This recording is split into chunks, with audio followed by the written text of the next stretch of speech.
I'm Craig Kenneth, a relationship coach and a psychotherapist.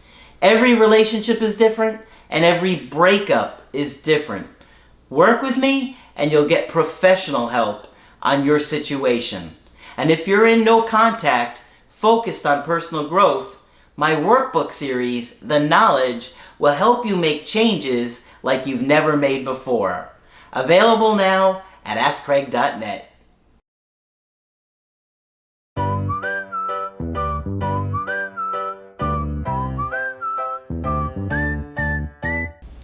Hi there, I'm Coach Craig Kenneth. And I'm Coach Victoria. And in today's video, we're going to be talking to you about why exes lose interest. Interesting. Yeah, obviously an interesting topic when you're trying to get your ex back, right? Yeah. You're like, why? What happened? Well, there can be a lot of different reasons why exes lose interest. And we try and help you guys understand a lot of the times the behaviors that you do are critical to re-attracting somebody. You have to imagine that this person's interest level's already dropped for whatever reason. They're thinking that the relationship isn't going to work out and they're considering leaving, or they have been considering leaving. And now you're going to do behaviors instinctively to try and turn it around, but it often turns them off. Mm-hmm. And your behaviors right now are telling your ex part of who you are. Now, of course, feelings change and things change over time. Your ex will reflect back on the relationship, see things differently. But right now, if you are behaving anxious, your ex may think that is an anxious partner, that is an anxious person. This is how this relationship will continue. Yep. Yeah. So unfortunately, a lot of our worth, according to how people see us, is with our behavior. Okay? In other words, if you act like you don't have positive self-worth, that's how other people are going to interpret it. So you always want to have a healthy self-esteem, because if you don't, it's going to come out in your relationships in a lot of different ways. So I've got an email coaching. This is going to be really helpful for you guys, seeing behaviors that will, tip the relationship. Okay? Because you're going to see that in this situation, I think this woman had a good chance of turning it around at first, but she does a bunch of things that are going to turn anybody off, unfortunately. So they said, "Hi, Coach Craig. 6 weeks ago, my husband sat me down to say he no longer wants to be in a relationship with me. I was blindsided. We've been together for 15 years, 9 of them married. He's in his mid-40s and so am I. We have no kids. My husband's business is not successful and has caused him a lot of stress." Now, we see this a lot with guys when their business isn't going well. It really affects their self-esteem and feeling like they're contributing in the world. And a lot of times they beat themselves up, they fall into a depression and things of that nature. Right. And also with this long-term relationship, people do change over time. And so I wonder how their relationship has transformed over the years. This was a marriage. There was a serious commitment there, many, many years of investment, and a shared life. So I'm curious to see how this pans out. 15 years together. Yeah. So the reasons for the breakup / trial separation. So he was on the fence, right? He wasn't even saying definitely if you're saying trial separation to somebody. But, that does bring up a good point, that there are going to be legal repercussions when there is a commitment like marriage in the picture. Yeah. And following through with that, somebody's not always sure they want to do it, even when they do it. But this is what we're trying to get you to see. Your behavior is going to turn people on and make them more attracted or turn off by it. So you're going to hear some tough love in this one. Okay? I'm warning you now. You're going to hear me do some tough love. You'll probably be better than I am at it. Okay. She said, "We did have regular arguments interspersed with very harmonious times. Arguments were exasperated as my fighting style is emotionally overboarding, including being loud so the neighbors can hear." That's very different from being loud and the neighbors hear. This is being loud so the neighbors can hear? My stepdad was loud so the whole neighborhood could hear. And I'm not exaggerating. Yeah. Okay? So I know what it's like to be in this kind of environment, and it is not fun. Mm-hmm. And oftentimes that's a learned behavior. It makes me wonder if she experienced her parents arguing in that way, or maybe there's a cultural aspect. Yeah, I was going to say, is she Italian? Or Spanish or Latin. Exactly. Of any sort. You know, I have Italian and Latin in my family, so it's a very loud mix. You know, loud is very different to different people, but fighting style is a huge part of it. Which side is louder, the Italians or the Spanish? That's a good question. Probably the Italian side, because they're Sicilian. Oh, uh-oh. So they're the loudest of the loud. Let's go on here. My husband told me many times that this is a deal breaker if I don't change it. Okay, so I'm going to give a little tough love here. When I hear this, and then I also hear I was blindsided by the breakup, what does that tell you? Okay? Somebody's telling you many times you've got a deal breaker here, and you're still not doing anything about it. That to me tells you that you have got a lot of anxiety, and you're only thinking about how you feel. And often by the time a partner brings up a complaint like that, they thought about it, and it's likely very important to them. Sometimes as partners, we get used to hearing the same complaint that over time, especially over years, it can drown out. We can forget. You know, even if we are consistently hearing it, it becomes kind of part of the routine of our conversations, you know? Okay, he's going to complain about this. I know, we're working on it. Wink, wink. And then nothing really changes because we don't take them that seriously. Yes, I agree.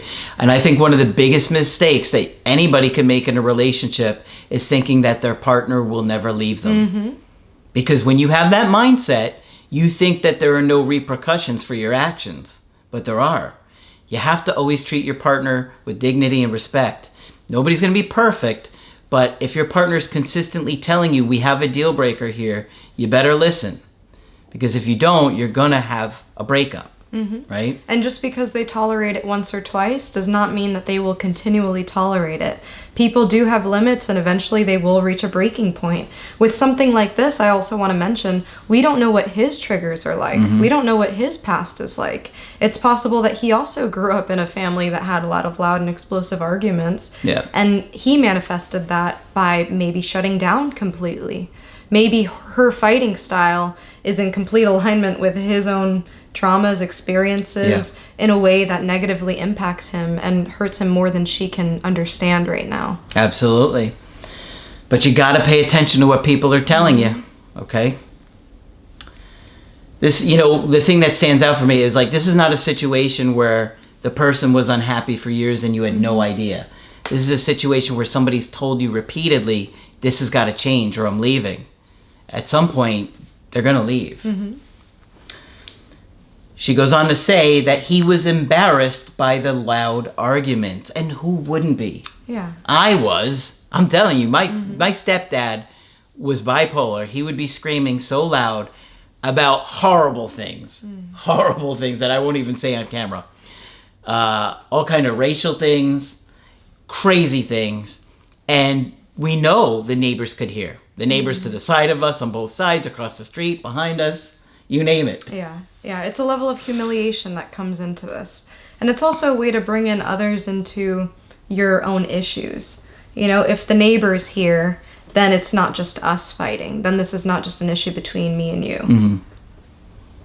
It's not a good feeling to be in that situation. No. She goes on to say, I never took him seriously. What does that tell you? To me, it screams a level of comfortability with him, but to a point where it's complacent. Well, yeah, and it shows that she doesn't really care about his feelings. Like, imagine that somebody's repeatedly telling you something and you're never taking that complaint or whatever they're saying seriously. Sometimes we become too comfortable with the partner to a fault. Yeah. You know, we think that we can treat them however and they will still be there. We can do this with our parents. You know, our parents are expected to give us unconditional love no matter how much of a brat you are, but not our partners. Sometimes in that transition of becoming an adult, having romantic relationships, we lose that. We see this idea of family and maybe in her own past, her family treated each other very poorly. So you get this message that that is okay and they will stick around, which is not the case with relationships, with marriage, with romantic relationships. It doesn't work like that for romantic relationships. Yeah, with your parents, they're always going to love you. You're going to get into arguments or fights or whatever. But with a romantic partner, there's a breaking point.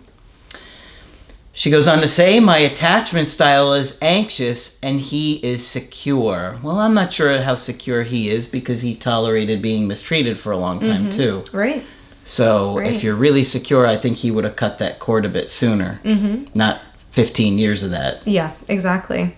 And a lot of people see things like gentle parenting and they think, oh, this is just going to create a child that's not ready for the real world. We have to be a little bit mean to our children or give them some tough love in order for them to be able to handle how other people are going to treat them out there. But in fact, a lot of it is complete opposite. If we teach our children and treat them with respect, they are going to learn that this is the way that they should be treated. So when they do go out into the adult world to find romantic partners, they can quickly see when somebody is not taking them seriously, not respecting them, and set up a boundary much sooner. I agree. I can see in this case, she has got caught up in a pattern, and so has he. He has got caught up in a pattern of saying, okay, I'm tolerating it this time, it's getting more and more annoying. But now she's getting the message of, I can do this and get away with it. Yeah, I agree. She goes on to say, the second reason is midlife crisis. He said he wants to sleep with a few women to, quote unquote, get it out of his system. And is regretful of the many years I didn't listen to him. Well, if somebody was treating me that poorly for a long time, I could understand why he'd be thinking about other women and fantasizing about other women. Why would he want to feel close to her if she's also, berating him and yelling at him and not thinking about how he feels and stuff like that? Right. And I think after a 15-year marriage, of course, it's natural to be attracted to other people, to be curious about other people, even in a sexual sense. Our emotional connection with our partner reflects in every other part of our relationship, including the physical part. So I wonder if, because of that struggle, because of how their arguments went, that it made it much harder to connect physically together. Just a speculation, but I just wonder how it would affect their sex life. Sure. It makes it tough when you don't feel an emotional connection because things are tense and stressful. Right. And there's that feeling of safety that we talk about all the time that is so important in relationships. I wonder if he would have told her, I don't feel safe when things are loud in the house, when you are loud, or, when you're yelling at me or using this type of language. I wonder if there would be a way to convey it to her to where she would have taken it seriously. Yeah. It's a very what-if question. Yeah, exactly. But it's hard, here where we're at now, so it's tough. Yeah. She goes on to tell you that my husband vacillated a lot after the initial conversation. When I withdrew and hurt, he took back the trial separation and said we're back in the marriage, but now as equal partners to assess the marriage. See, so he, I think, was kind of 1 foot in, 1 foot out, fantasizing about sleeping with other women, but also fantasizing about repairing this. He's not quite sure what to do here. And I think he felt guilty when she was hurt. Right? I think he's maybe more caring and thoughtful about how she feels. And so he sees that she's hurting and he's like, oh, maybe we shouldn't separate. Now, this is where it all went wrong. He asked for time and space. Overcome with paralyzing anxiety, I would not let him have peace. I felt insecure. I stalked him, looked at his phone, eavesdropped on his conversations, sobbed and cried, which caused him a lot of stress. Honestly, who wouldn't feel stressed out in that situation, and guilty, So I think he feels guilty. There's a lot of taboo around being attracted to other people when you're in a relationship.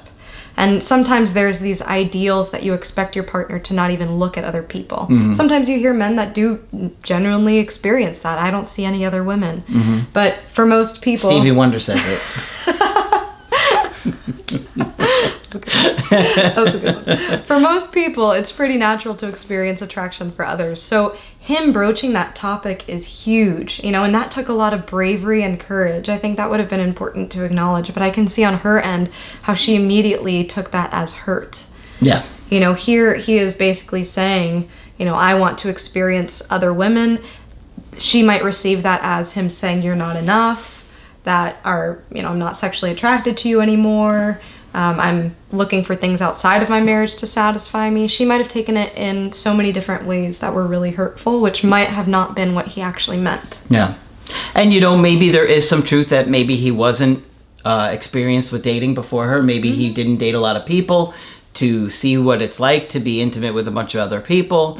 And so maybe he's kind of regretting that. And that does happen too. But it's going to happen even more so if your relationship isn't going so good. Right. If you have a great relationship, you're not going to think about it as much. But. Right.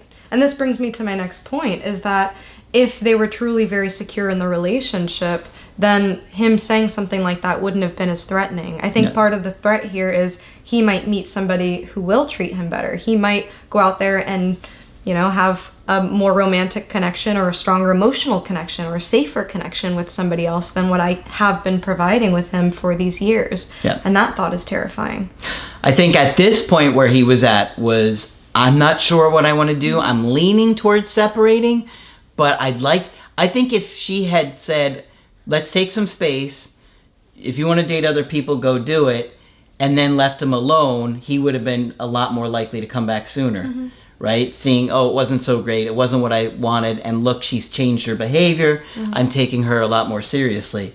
But when she freaked out and did the things that she did here, stalking, going through his phone, eavesdropping, sobbing, crying, and it gets worse. I think that's where it just kept spiraling. Now, he moved out to a friend's place to find peace. He still says he needs time and space, but he doesn't know what the future holds, meaning we could break up or get back together. More likely is what I'm afraid of. Okay. This is a message that he wound up sending her. I'm not going to use the nickname just to keep it a little bit more private. Let's just say hey, but it was a little nickname. Let's call her Cupcake. Okay. Hey, Cupcake. It wasn't Cupcake. Someone out there's like, my ex called me Cupcake. That must be that. I was Cupcake. She was Pookie. I know you're not okay, but I'm messaging to let you know that I'm thinking about you and I feel your pain. We need space. We need some distance. I prefer if we can give the relationship talk a break for at least a few days and really only speak if necessary for logistics. I think it's healthier for us both. But still, I want to let you know that I'm not forgetting about you, and I do love you and want to be there for you as a friend. You're not alone. All the things I've helped you with in the past, I'm still here to help you with. We always will be a team for as long as you want me to be on that team. Wow. I mean, what a considerate and thoughtful message that is. I mean, you don't rarely get a message like that from an ex going through a breakup or talking about divorce. And it seems like he still has so much empathy, even though there were things that he was fed up with. Yeah. Which is pretty surprising. Which is why I was really feeling like he was still going back and forth with this and kind of like maybe wanting to check out other things, but also, considering repairing this. I mean, that was a really thoughtful message. Yeah. We don't hear many of those. So that tells me he's really considerate and caring. Yeah. I can see her reading that and focusing on the part where he said as a friend. Yeah, as a friend. That's true. No, it's true. That's the part that hurts the most. Like, just to hear that. But, he was super supportive, you're right. And I agree with him. I do think that space is needed. The relationship got to a point where she wasn't taking him seriously. We think about the 4 horsemen from Gottman. We know that one of them is contempt. Yep. Over time, if he were to continue tolerating this resentment builds and you start to have contempt for your partner. At that point, it is very difficult to repair a relationship. So in some ways, we can even call this breakup preventative. in a way that worse situations might have happened if he would have waited, or if we would have seen what would have happened down the line. Okay, so there's a little bit more here. My answer to his text message: thanks for your message. I agree. Let's have space like we discussed. I think she got anxious there. Came across a little short because I thought it was a very thoughtful message on his part. I thought so too. The latest contact after this message was not good, I'm afraid. Strap yourselves in, folks. This is going to be rough. You don't know what's coming here. I have no idea. In a 9 p.m. crazy stalk today, I rang his doorbell. It's a flat apartment in a busy area, but then quickly ran away. Oh, no. He called me after and asked if I was at his house. I denied it. You guys, now with Ring doorbells and all this type of smart homes and fancy stuff, it is much harder to get away with it. Just be very careful, because technology has advanced to the point where, there's some facial recognition. It's going to send a text right to your ex. Oh, man. Or whatever it is. Just be careful. Getting caught ringing the doorbell. That's rough. Yeah. That is really rough. And I just imagine the level of anxiety, You remember when you're a kid and you ring the doorbell and run? What is it called? Is it ding dong ditch? Is Yeah, that what they call it? yeah. Some people call it different things. Yeah. Right? We used to do that as kids, right? And it was so exhilarating when you almost were caught by the neighbor. Yeah. Imagine it's your ex that you're trying to my repair gosh. things with. Oh, that's brutal. All right. So she denied it. And he claimed he saw someone looking like me. Not sure if he did see me. Oh, yeah. Or just suspected it must have been me. So stupid, I know. It's rough. Yeah. It's rough. I know that breakups are tough.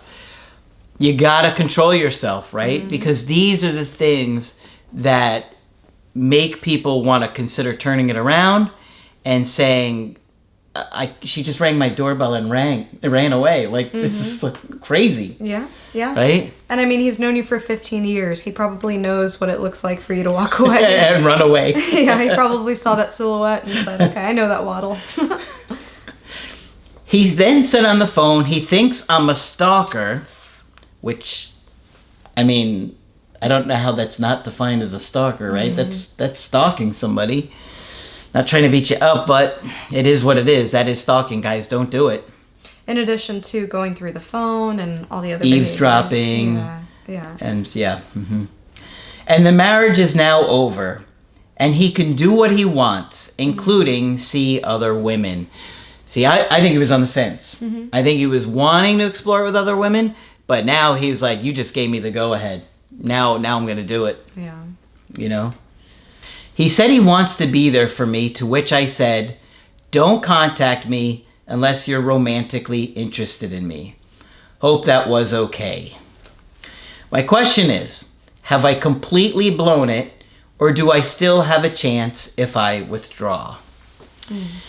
Okay, well, there's always a chance, okay? As wild as that may seem, they've been together 15 years. Yeah.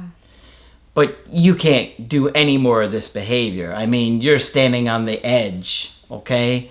And you have got to get your behavior under control here. You're scaring him, you're turning him off, and you're only making him want to explore other people more with this behavior.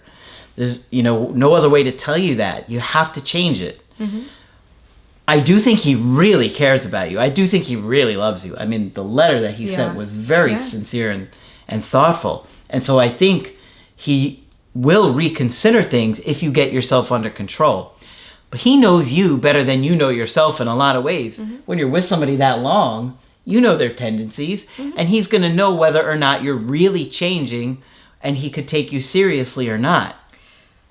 This is another hard pill to swallow, but there was a reason why he didn't set a boundary all these years. He probably had an expectation for how you were going to react and that you wouldn't take it well.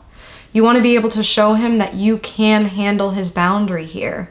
That, enough has been enough, and that now is the time for you to say, okay, I'm going to accept this responsibility. I'm going to be able to see it from your point of view. I am going to take you seriously, and that things are going to be different this time around. Yeah, honestly, if I was in your situation, I would be in therapy.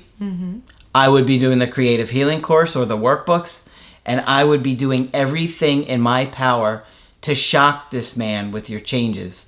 Because when you're with somebody this long, they're going to see through any kind of trying to fake it. Oh, yeah. And they're going to test you because he knows your weaknesses. He knows all the little things he can say and do that is going to, trigger you.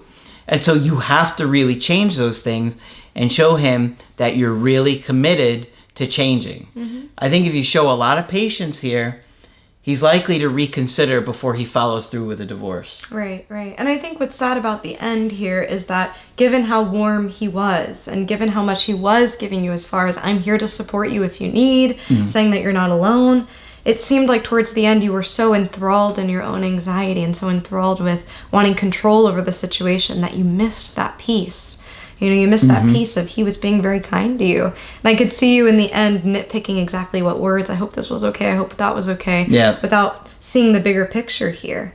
He's tired, exhausted. He still has an immense amount of love and care for you, it seems. I think so too. But quite honestly, and I gotta give you some tough love here, everybody, behavior is going to be a huge part in re-attracting an ex. And the more attractively you behave, the more securely you behave, the more likely they're going to see it and want to come back. So stay motivated. I honestly think this guy would reconsider things if she really makes a lot of changes here. Yeah, I think so too. And let's not forget the core issues. Initially, one of his first complaints was the yelling. So really dig deep into where that comes from and fighting style, how you handle conflict. I really do think that talking with a therapist, one who is versed in attachment, would be helpful. Go over those childhood experiences. Who were your role models for relationship? How did you see your parents handle conflict? Really dig deep into this. Also thinking about the insecurities that come up. There seemed to be a lot of anxiousness over him being with another woman possibly. Yep. At this point, he has said he is free. If you do want a chance at this relationship again, part of that might be handling the news that he has slept with other women or he has been with them. Yeah. So think about these things for yourself, process them. What does that mean for you? What does that mean for your marriage? Could you see yourself being committed to him again? If so, how come? If there would be some deal breakers, what would those be? And also, now you have an opportunity to have some freedom yourself. You have some time to reflect back on your relationship. You have time to work on these things. And I think on some extent, this break was necessary for you to understand that he is serious. Yes. And you need to get serious about staying committed to the personal growth if you're really going to have a chance of turning this around. You can get upset and angry and hurt about him wanting to be with other women. And I don't know anything about what he did in this relationship, so I can't say he did this or he did that. I'm sure he wasn't perfect. Right. The little bit that we do have was really considerate and empathetic. But you always have to consider what you may or may have not done to make your partner want to leave the relationship or be intimate with other people based on how much of their needs have been met in the relationship. So it's a tough situation, but I do think it's salvageable if she turns this around. Okay? You can't keep showing up at his doorbell and running away. Yeah. Even on Halloween. Okay? Right? And there can't be security in your relationship if there's not security inside of you. So really, really, really work on those issues if you want to see it reflected in your relationship. Okay, tough situation, but hopefully this one's been helpful to you. Of course, if you want to get our help personally, you could do that on my website, askcraig.net. I do email coaching and I do Skype. Coach Victoria is also available for Skype coaching. I'm here whenever you'd like to chat. Just click on her name at the top of the website. But that's it for this video. I'm Coach Craig Kenneth. And I'm Coach Victoria. And we will talk with you soon.